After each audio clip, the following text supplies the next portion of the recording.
Gold is still struggling this Friday, so does it need China and India to step in to pick up the pieces?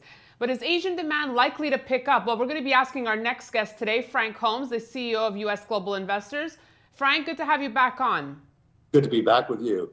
Now, I know you often talk about the love trade coming out of Asia and how vital a role it plays for gold. What do you make of what's coming out of Asia right now, Frank? Is it there, the love trade?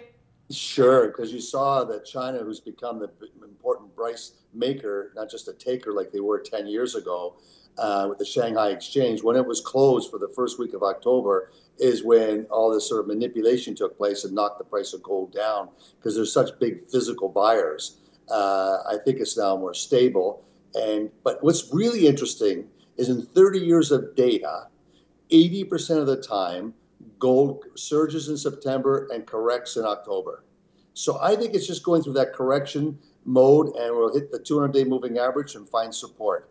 Well, we have Diwali coming up at the end of the month. We have the Chinese Lunar New Year, obviously towards the end of year.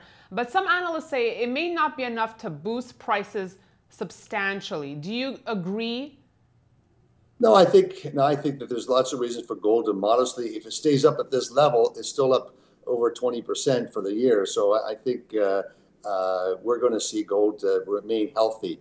The other thing to remember is this inflationary number has been picking up from a year ago. When we look at August numbers, September numbers, inflation is rising, and so that's important when looking at the gold market for that fear trade. So we saw gold, really hold on to the 1250 level here, which is key. Some see it as gold forming a near-term bottom here, Frank.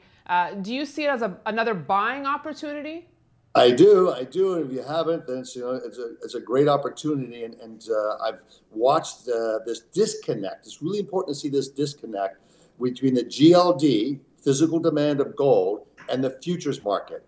And it's predominantly the futures market that knocked the heck out of gold, and the physical market actually had rising sales. There was more creates going into it. So I think it's very positive and constructive. I would have been worried had the GLD had big redemptions and the price of the gold has knocked down the futures market. So I say stay tuned to this station.